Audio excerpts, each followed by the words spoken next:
All right, we are here. Good morning. Um, Dan, Daniel, did you watch the game yesterday? And I watched a little bit of it, but I was busy bringing my daughters to bed, both my daughters to bed. So I'm shocked. It was a great game, and of course, I missed the two goals that the Netherlands hit. But it was back and forth. It was great. yeah, yeah. No, Um, my girlfriend watched it. She thought it was absolutely fantastic. It was. yeah, both I'm not games. that impressed. Yeah, both games yesterday were pretty awesome. Did you see him, Dan? Kirk? Yeah, very good. Real Yeah, good. yeah, I liked them. So let's go to let's do the agenda and the first one, open social media June. Yeah. Although, yeah, go ahead, Dan. Well, we had a discussion last week about the tenor, the tone of the things that we're posting on social media. I've reversed that and tried to keep a lot of the everybody who follows us knows that there's some issues in education land or in higher education, and so hammering on these facts doesn't really work. So I pushed all those things which basically or push them all into Flipboard, or most of the other articles which are slanted in this or negatively slanted, and to try to find constructive and positive things that we can post. And we can share, or things that we can actually say, okay, we see that this is happening, and a planner does it in this way, and this is the way that we're trying to change it to things that are slightly more upbeat and happier. Right. When we get to closed session and we talk about media, I want to go over some long-term plans for how we're going to get the message out, because and I'll talk with you a little bit about a few of the meetings that I've had, and action items to deal with increasing the web traffic and increasing the web traffic should, as we've said, deal with the faculty recruitment and student recruitment piece. Yes, certainly. Added to the social media, Jim, we had it when we started the campaign in May. I'd already started to put up our items related to content marketing, so that we were actually getting writing pieces and trying to get them posted on external sites. This is, of course, difficult. It takes a lot of work. But what I've also been trying to do is to add posts of our own, so that at least on using Medium and using other places that we actually have say op-ed pieces or opinion pieces. I did it recently with the Economist article on I think it was called Creative Destruction, where I put in our own opinion, and I corrected them on the things that the concept was correct. They made minor mistakes, and we actually have a post which rebuts quite a lot more of these things. I think Dan's reviewed it, and we want to post that pretty soon. As soon as when I've determined when the right time is to post it as well, so we get the best coverage out of it. But besides from that, my proposal for at least for July, which is coming soon, is that we try to, and now that both of your time is slightly more freed, that you also write blog posts related, or either rebuttals or other things, so that we can fill out a little bit more, try to spread the message a little bit wider, using not only social media but also trying to get actually well-written pieces, which both of you are far better at than I am. Well, so long as Kirk can review my grammar, so it's not an utter disaster, we should be okay with that. But yeah, how's the marketplace? The marketplace is pretty good. I have made some minor tweaks. There's not very much I mean, we're getting reasonable traffic. The traffic is slowly going down, but that's also with the tweaks that I did to the social media marketing that could be related. So I'm going to be posting slightly more links to the marketplace and trying to find out trying to fill out the things that we before I post them, so that there's actually information on the back end of that. But it a reasonable amount of traffic and no real takers for some of the courses that we're posting. Although we're getting retweets and tweets of some of the course listings. Yeah, the media and the marketing expertise, that's definitely something we've got to add, because there's just so much other stuff all of us have to do, and we've got to get somebody more full-time on that. But we'll discuss that in closed session. Yeah. So Woodblock. So the name's changed. I just see this thing, the Uplerno Facebook name change. No, I actually put that should have actually been a bulleted item underneath. The Woodblock, as it relates to the social media marketing, we have the possibility. The way Facebook works now, if we post something on Facebook, we don't reach everybody who follows us, but name changes of pages reach everybody who follow you. So what we can do is change the name of Uplerno and include some reference to Woodblock or some reference to the conference in there, and that will actually reach everybody, and it'll hit them in their notifications. It is a little bit dark. It's not dark, but it is a little bit dark. What do you mean dark? Maybe. Well, I mean, the way the feed is made, set up now, the Facebook feed, and I'm not going to discuss any other parts of that. But the way the Facebook feed is set up now, the messages are rated based on engagement. So if people engage with it, then more of our followers will see it. So the feed doesn't really help us, but this is one of the things whereby we can circumvent the feed. But it's not something that we can actually use, or that we're advised to use too often. Because of course, if people are getting daily name change updates from us, it'll start to get annoying in the end.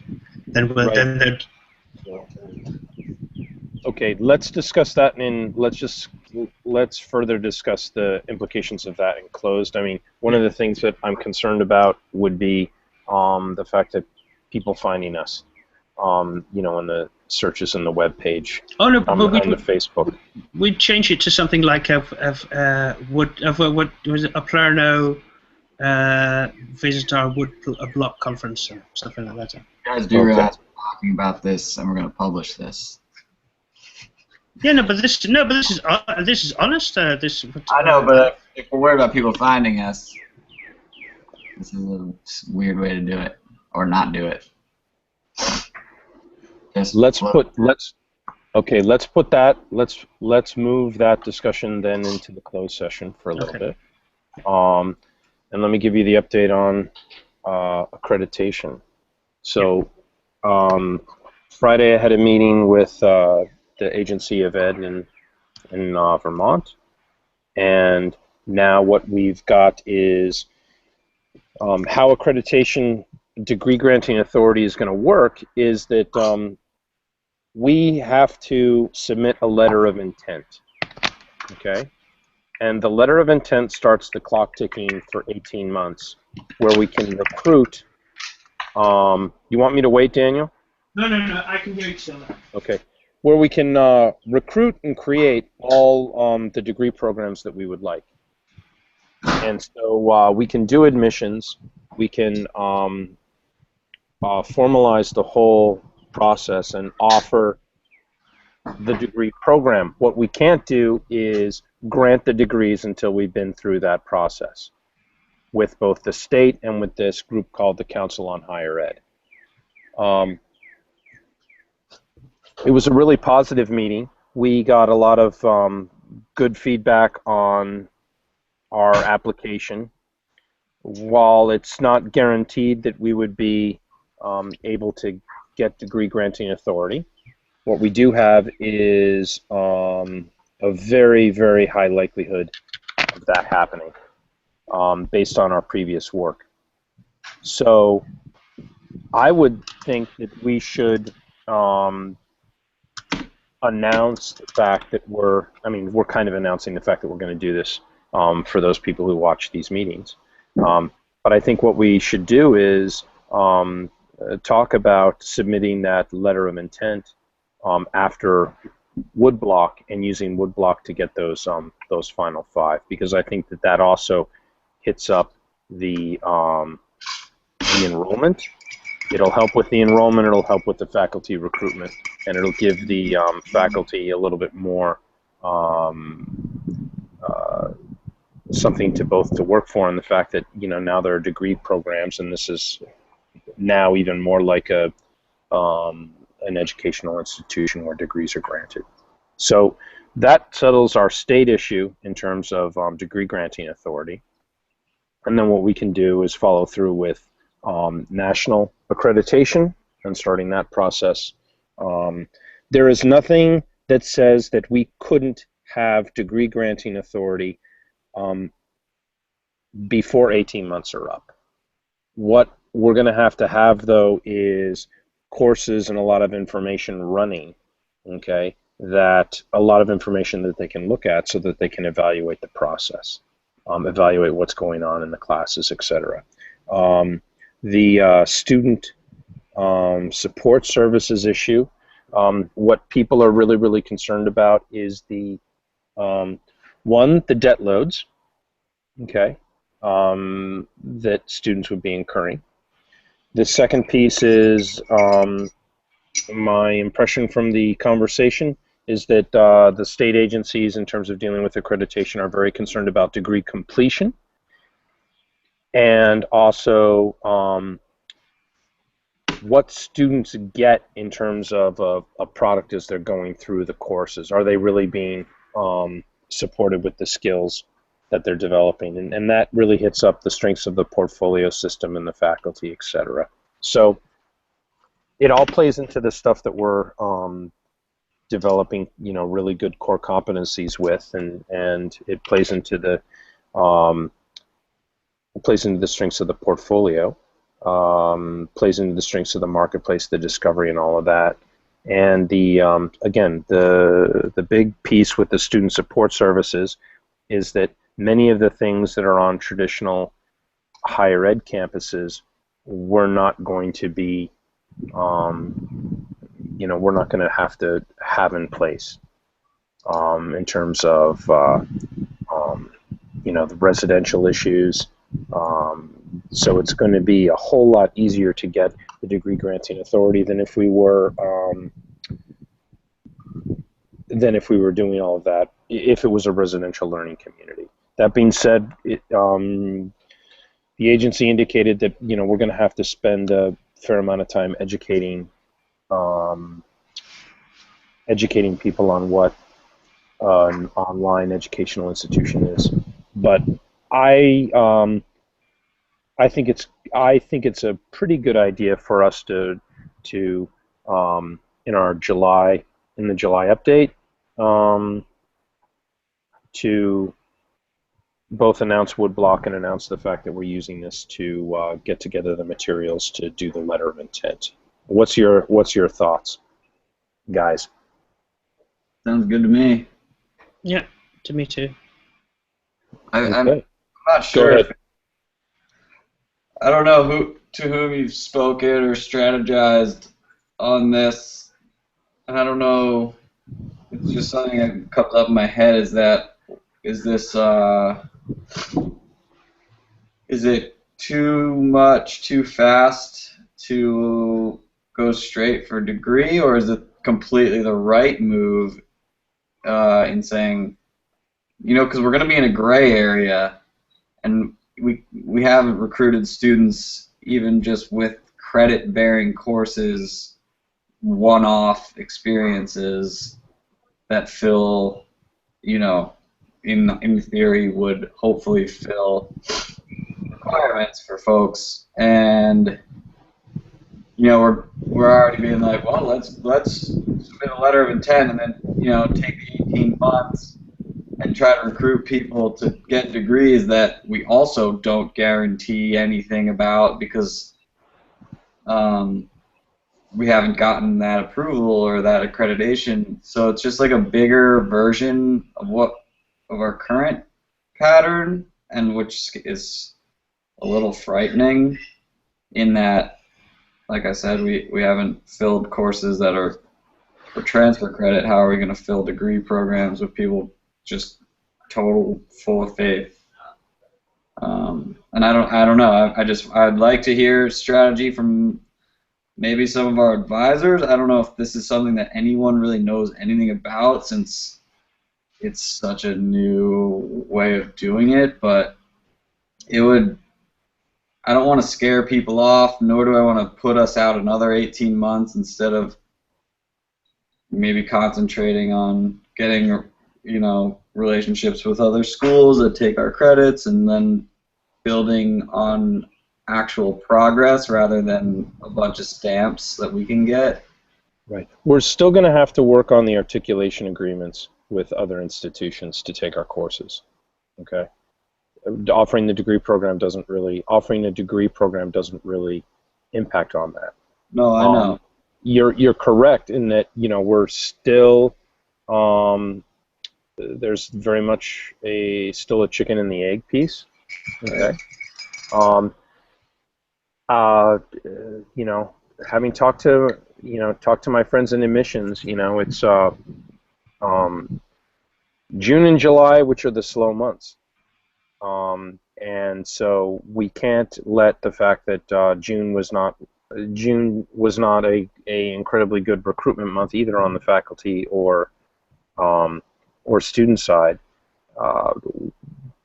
that to make us question the direction we're headed. If this is the same case after we've done better jobs on the media, etc., in August through November, then I think that's something to be concerned with. One of the things that's working for us and working against us is this whole the fact that the model is so new, okay, and they have not had in Vermont anyway. Mostly what happens is institutions that are already in existence go in and ask for degree granting authority from the state of Vermont. Right. Okay. Most of the new institutions that get started in the state are usually sponsored by some sort of outside entity. Like there's one that's going to be applying that's connected with a not-for-profit religious organization and wants to create a college. So we're definitely on the bleeding edge of these pieces. You're correct with the credibility piece, but I think that the fact that we're going to be an accredited degree granting institution helps the legitimacy piece. It's not going to be the magic bullet. We're still going to have to do the work on the work on content, work on faculty, all of that. But we're also going to have to work on those articulation agreements. My impression from the meeting with the Agency of Ed is that the reason why they're very positive about what we're up to is they see this as a way to create potential pipeline. Two things. One is degree completion for people in the state of Vermont. Okay, this is thinking in terms of how they're thinking as a political unit. Degree completion for people from the state of Vermont, because we can do all kinds of interesting things also with transfer credits. Okay, accepting transfer credits from other institutions, but also potentially accepting transfer credits from certified MOOCs, if you will, and we can talk about that. That's a discussion that we'll have to have, at Woodblock and with the entire community, of whether or not we would accept, credits from Coursera, et cetera, as part of a degree program. I think it just is going to help and Vermont is also looking at this as potential pipeline to deal with their demographic collapse. That is, more students, as students sign up for classes with the Palermo, maybe they're going to also want to transfer those credits to a state institution, and maybe then they're going to be interested in a state institution, and maybe they're going to also want to enroll here in Vermont. So I think we're going to have to do this step anyway, and so I'd rather do it sooner rather than later. If we've got the content to support that, and that's what we're going to have to do in terms of driving Woodblock. Any more questions? And we'll talk a little bit more about this in the closed meeting. Yeah. Okay.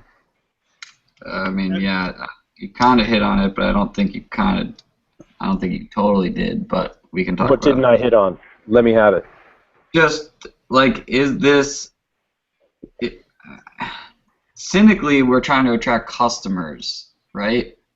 Like, Yep. in the cynical view of what we're doing, a customer is going to keep this thing going, and those customers are students, and their product is a course. We want it all to be quality and seamless. And I don't know if any of us is an expert in customer building, customer relations. I mean, I've worked in customer service barely. That's all I can offer. And I want to kind of acknowledge that, I guess, and maybe I just want to be sure that, like, we shouldn't be concentrating more on just filling, just getting up 10 or 50 classes and not going for degree stuff and putting energy in a place where it might just, like, I don't know. I just puts a flag up in my head. It's like, holy shit. Oh, sorry. We're kind of motoring through this thing, and we haven't even literally taught a student. And asking for a letter of intent, okay, is right. very different from I get it. From doing the degree granting piece. You're saying that what you're suggesting is that degree transfer credits, concentrate on the individual courses, and once that's built, move on to the next degree. Yeah, so like a logical progression. I don't know what the logical progression is, but that in my head it would be like, step 1, fill a few courses, make sure you have traction. Step 2, build on current line of courses.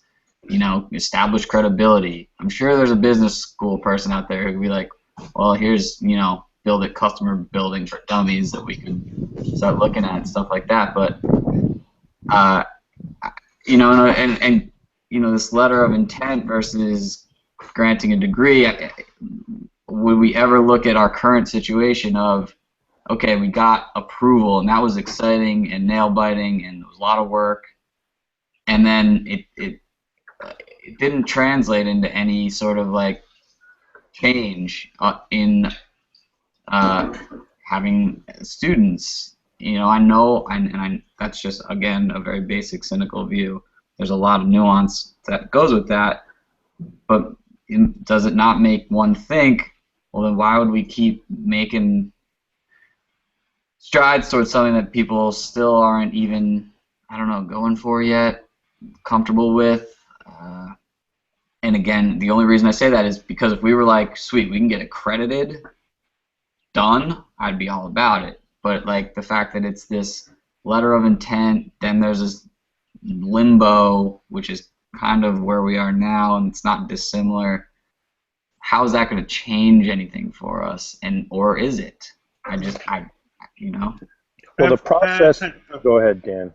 No, firstly, I want to say I agree with you somewhat on the whole approval stage. We got approved, and we expected something to happen, and I'm two minds about it. That we put in effort, but we did up to a certain point we did hope magically that something would happen, and I think that's some of our magic thinking might have was probably very incorrect, and and there was lots of things that can be attributed to. I mean, that we didn't get the courses and these things, but there was a certain amount of magic thinking that we thought this will change everything, and it didn't. And I don't think that's getting a letter of intent or getting a degree granting approval is going to change anything unless we actually unless we can get our message out, that this is what we are, and this is the kind of change that we're doing.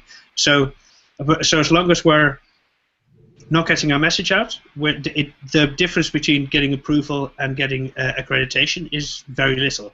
But or getting this letter of intent is very little. But of course, it is a larger wedge. I mean, who was it who says, "Give me a wedge which is large enough, and I will move the planet, or I'll move the world." Give me a lever, and I will move. Give me a lever of a certain size, and I'll move the world. Exactly. Well, but this is we're getting bigger and bigger levers, and I think that as long as we're putting in the effort to actually move the world, that one of the levers is going to help us to move the world better.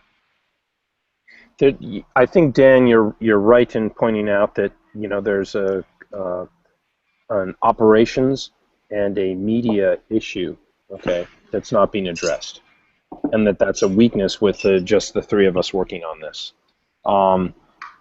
However, if you can't, at each time, even when we don't necessarily have the media piece wired up, there's ways to move forward on things that we do have expertise at. Moving forward on, the programming, on the portfolio. Moving forward on getting degree granting authority. That once the media piece and the operations piece is completely finalized, that will kick us into a different level. But you're correct. I mean, from here until those classes start getting filled, okay, it's a bit of it is going to be a grind, and that is the grind of the startup, and that is right where we're at right now. If looking at the closed agenda, you see two different things which we're going to have to deal with to build build that infrastructure to get the students, and also to build out the more classes. So I agree with you in terms of, I agree and I disagree with you. I think you're absolutely correct in pointing out the weaknesses of this approach, but I don't see necessarily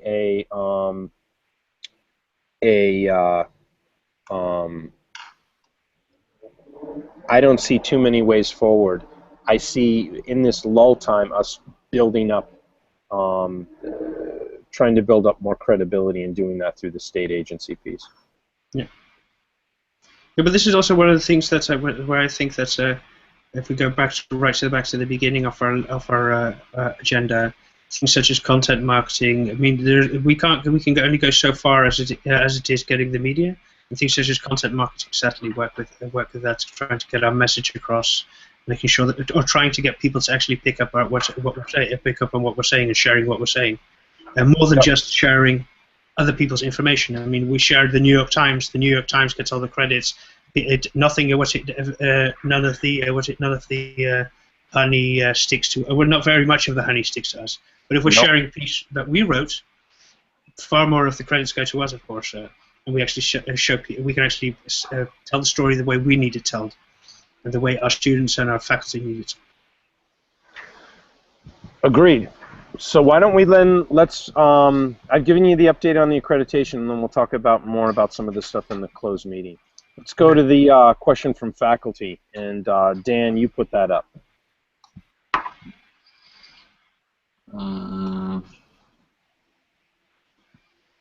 Shall I read this out?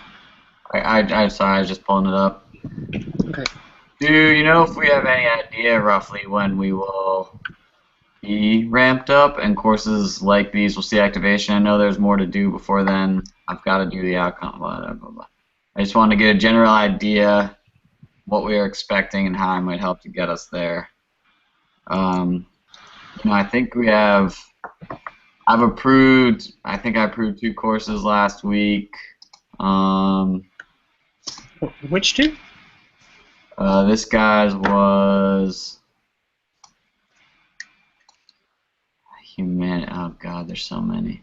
It was one of the humanities. I forget. Yeah, no, I'm actually asking to check if whether the updating is working correctly. Yeah, that's why I'm wondering. Yeah. Let me find it. So it wasn't the introduction to business or the something with mathematics. No, those were all. Okay. Oh, mathematics was not approved. She just published it. That was one I was. That's what made me. Oh, okay. Okay, but then I have to. Then I'll remove that one again. Oh, microbiology. Did I do that one? Jeez, crow. No, that one. That one. I can't remember. I think I did that one, but.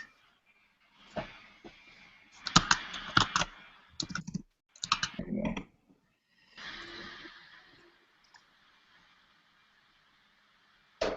It was one of these 3 humanities courses. Yeah, course 216. I don't know if that helps you, or if you want the name. Yeah, no, that's perfect. Yeah. Anyway, so there's. I should go back and just make a quick little punch list of the ones I've already looked over. But anyway, what are you guys thinking about?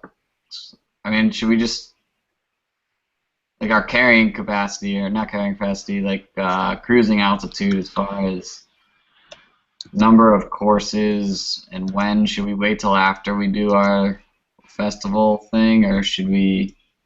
Well, the courses they can offer the course right off the bat. What is, I don't necessarily.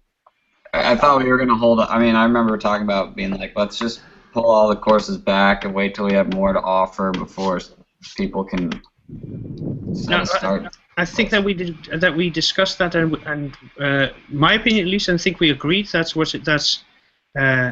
faculty is free to offer their course when they want to offer their course. Okay. Our advice to them is perhaps to do more towards a time of the year, such as the end of July or the beginning of August, when there's actually going to be far more interest and far more people coming, or at least as regards schools or universities, there are going to be far more interest in it, and the holidays will be over. So, but that was our advice. But they're always free to offer that course whenever they want to offer it. But they need to put in their own effort to fill the course, of course. So, right. Okay. I missed that. That's cool. That makes it easy. Okay. That means they have to fill in the data. They have to fill in the data. They have to fill in their piece, and once their course has been approved, they can run it. They can start it whenever they would like. Cool. All right. Anything else that we want to discuss in open meeting? Yeah. I remembered something. It's. I mean, for us, it's not so relevant, but I remembered that right at the beginning that we forgot to tell everybody, tell people who watched our team meeting what Woodblock was. I know we've alluded to it, but we forgot to say it outright. Okay, so Woodblock in the first week of August, we're having a global conference. People can on course development, and also on degree development and certification, and we'll be sending out the invitations to that this week. And it's a place where people can come up to Burlington, or log in from anywhere on the planet, and there's going to be some discussion groups, a few presentations, panel discussions, so that people can go from an idea of a degree or a certificate that they would like to offer, and then work with us for 4 days and get a good bunch of that work completed. And the idea is to use Woodblock to have anywhere between 5 and 7 different degree programs or certificate programs that are close to completion after that. So I feel comfortable in giving the letter of intent and starting the degree granting authority process. So that's what Woodblock's all about. And it'll probably be the first conference of hopefully many that are coming around in the future to deal with that subject. So that is Woodblock. Thank you. Okay, so let's close out the meeting, and we'll go to the closed round. Okay. Thank you very much. I'm going off.